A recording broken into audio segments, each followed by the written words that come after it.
How do you explain when things don't go as we assume? Or better, how do you explain when others are able to achieve things that seem to defy all of the assumptions? For example, why is Apple so innovative? Year after year after year after year, they're more innovative than all their competition. And yet, they're just a computer company. They're just like everyone else. They have the same access to the same talent, the same agencies, the same consultants, the same media. Then why is it that they seem to have something different? Why is it that Martin Luther King led the civil rights movement? He wasn't the only man who suffered in a pre-civil rights America, and he certainly wasn't the only great orator of the day. Why him? And why is it that the Wright brothers were able to figure out controlled powered manned flight when there were certainly other teams who were better qualified, better funded, and they didn't achieve powered manned flight, and the Wright brothers beat them to it? There's something else at play here. About 3.5 years ago, I made a discovery, and this discovery profoundly changed my view on how I thought the world worked, and it even profoundly changed the way in which I operate in it. As it turns out, there's a pattern. As it turns out, all the great and inspiring leaders and organizations in the world, whether it's Apple or Martin Luther King or the Wright brothers, they all think, act, and communicate the exact same way, and it's the complete opposite to everyone else. All I did was codify it. And it's probably the world's simplest idea. I call it the golden circle.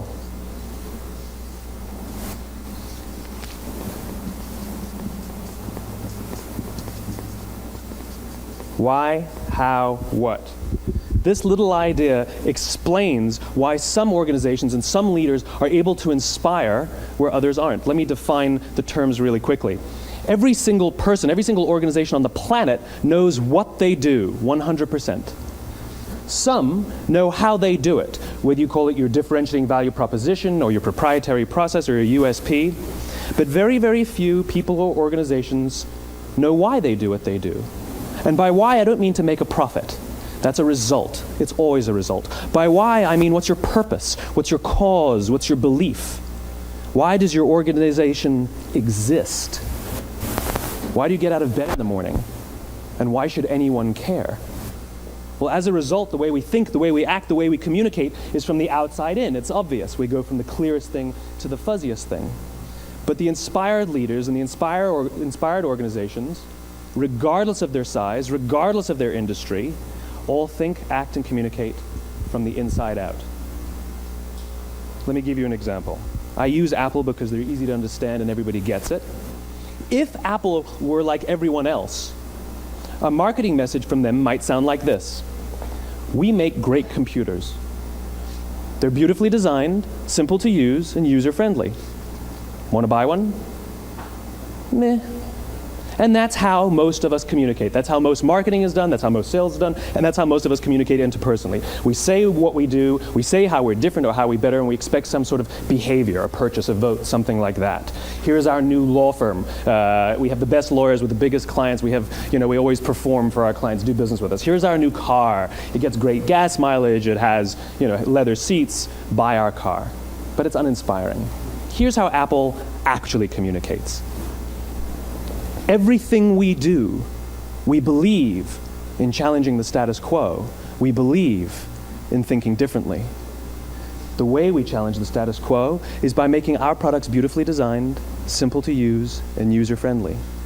We just happen to make great computers. Want to buy one? Totally different, right? You're ready to buy a computer from me. All I did was reverse the order of the information. What it proves to us is that people don't buy what you do, people buy why you do it. People don't buy what you do, they buy why you do it. This explains why every single person in this room is perfectly comfortable buying a computer from Apple. But we're also perfectly comfortable buying an MP3 player from Apple, or a phone from Apple, or a DVR from Apple. But as I said before, Apple's just a computer company. There's nothing that distinguishes them structurally from any of their competitors. Their competitors are all equally qualified to make all of these products. In fact, they tried. A few years ago, Gateway came out with flat screen TVs. They're eminently qualified to make flat screen TVs. They've been making flat screen monitors for years. Nobody bought one.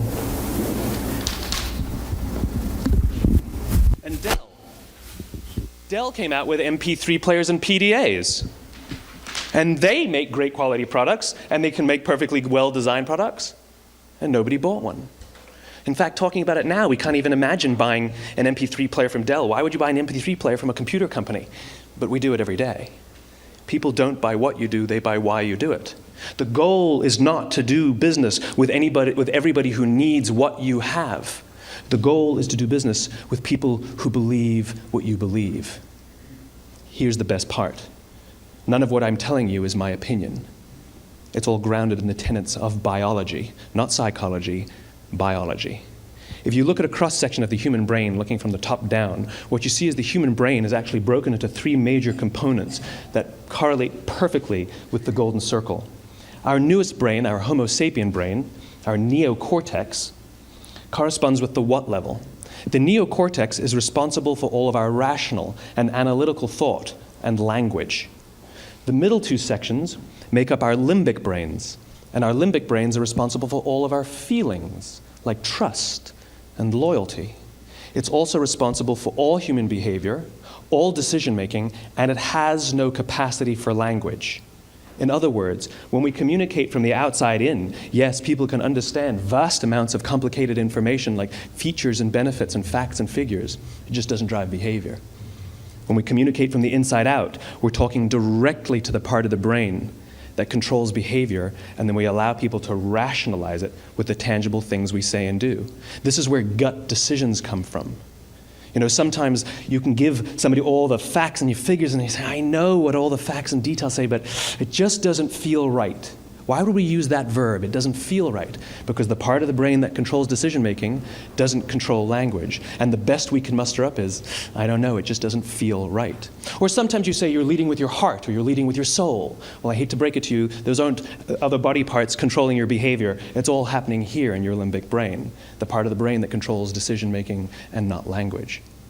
But if you don't know why you do what you do, and people respond to why you do what you do, then how will you ever get people to vote for you or buy something from you, or more importantly, be loyal and want to be a part of what it is that you do?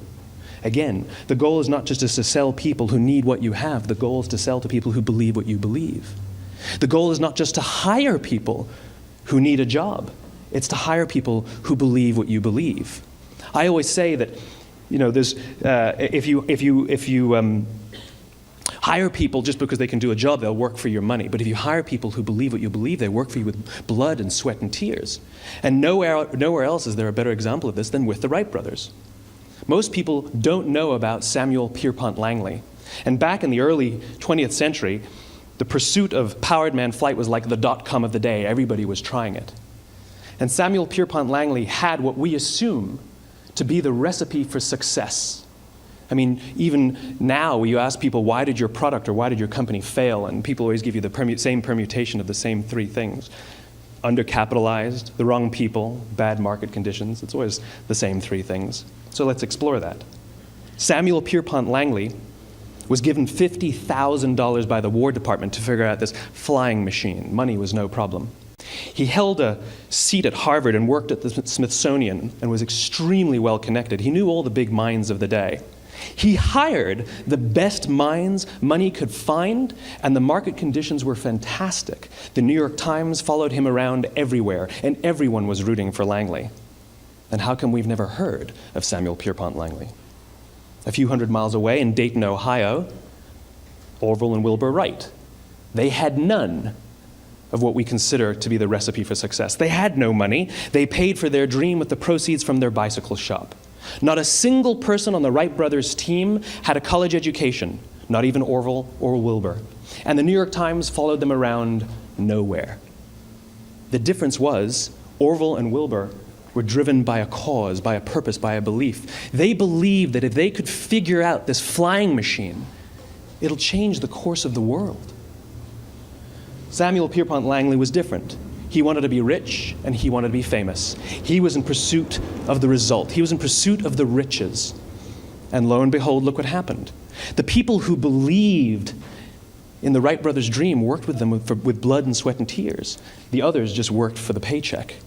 And they tell stories of how every time the Wright brothers went out, they would have to take 5 sets of parts because that's how many times they would crash before they came in for supper. And eventually, on December 17th, 1903, the Wright brothers took flight. And no one was there to even experience it. We found out about it a few days later. And further proof that Langley was motivated by the wrong thing, the day the Wright brothers took flight, he quit. He could have said, "That's an amazing discovery, guys. Now we'll improve upon your technology." But he didn't. He wasn't first. He didn't get rich. He didn't get famous. So he quit. People don't buy what you do, they buy why you do it. And if you talk about what you believe, you will attract those who believe what you believe. Well, why is it important to attract those who believe what you believe? Something called the law of diffusion of innovation. And if you don't know the law, you definitely know the terminology. The first 2.5% of our population are our innovators. The next 13.5% of our population are our early adopters. The next 34% are your early majority, your late majority, and your laggards. The only reason these people buy touch-tone phones is because you can't buy rotary phones anymore. We all sit at various places at various times on the scale, but what the law of diffusion of innovation tells us is that if you want mass market success or mass market acceptance of an idea, you cannot have it until you achieve this tipping point between 15 and 18% market penetration, and then the system tips. And I love asking businesses, what's your conversion on new business? And they love to tell you, oh, it's about 10%, proudly. Well, you can trip over 10% of the customers.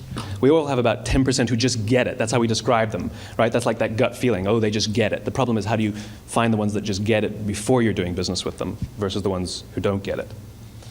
So it's this here, this little gap, that you have to close, as Geoffrey Moore calls it, crossing the chasm.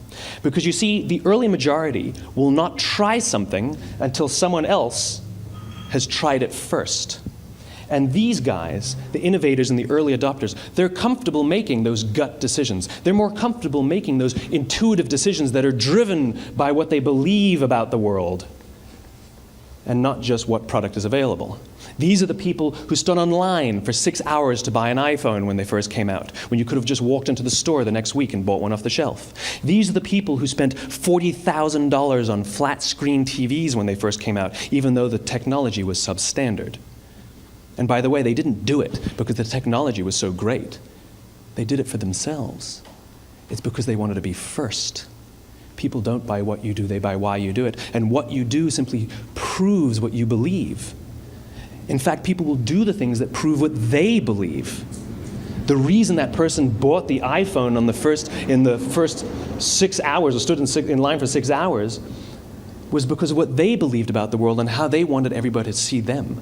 They were first. People don't buy what you do, they buy why you do it. So let me give you a famous example, a famous failure and a famous success of the law of diffusion of innovation. First, the famous failure. It's a commercial example.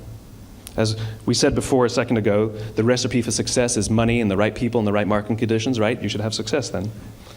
Look at TiVo. From the time TiVo came out about 8 or 9 years ago to this current day, they are the single highest quality product on the market. Hands down, there is no dispute. They were extremely well funded. Market conditions were fantastic. I mean, we use TiVo as a verb. I TiVo stuff on my piece of junk Time Warner DVR all the time. But TiVo is a commercial failure. They've never made money. And when they went IPO, their stock was at about $30 or $40 and then plummeted, and it's never traded above 10. In fact, I don't think it's even traded above 6, except for a couple of little spikes. Because you see, when TiVo launched their product, they told us all what they had. They said, we have a product that pauses live TV, skips commercials, rewinds live TV, and memorizes your viewing habits without you even asking. And the cynical majority said, we don't believe you, we don't need it, we don't like it, you're scaring us. What if they had said, if you're the kind of person who likes to have total control over every aspect of your life, boy, do we have a product for you. It pauses live TV, skips commercials, memorizes your viewing habits, etc., etc. People don't buy what you do, they buy why you do it, and what you do simply serves as the proof of what you believe. Now let me give you a successful example of the law of diffusion of innovation. In the summer of 1963, 250,000 people showed up on the Mall in Washington to hear Dr. King speak. They sent out no invitations, and there was no website to check the date. How do you do that? Well, Dr. King wasn't the only man in America who was a great orator. He wasn't the only man in America who suffered in a pre-civil rights America. In fact, some of his ideas were bad. But he had a gift. He didn't go around telling people what needed to change in America. He went around and told people what he believed. I believe, I believe, I believe, he told people. And people who believed what he believed took his cause and they made it their own, and they told people. And some of those people created structures to get the word out to even more people. And lo and behold, 250,000 people showed up on the right day, on the right time to hear him speak.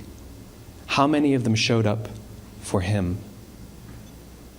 0. They showed up for themselves. It's what they believed about America that got them to travel on a bus for 8 hours to stand in the sun in Washington in the middle of August. It's what they believed, and it wasn't about black versus white. 25% of the audience was white. Dr. King believed that there are 2 types of laws in this world, those that are made by a higher authority and those that are made by man. And not until all the laws that are made by man are consistent with the laws that are made by the higher authority will we live in a just world. It just so happens that the civil rights movement was the perfect thing to help him bring his cause to life.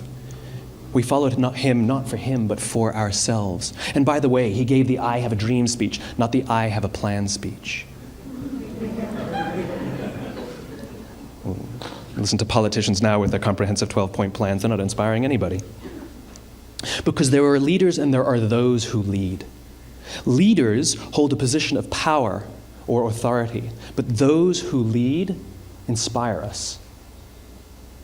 Whether they're individuals or organizations, we follow those who lead, not because we have to, but because we want to.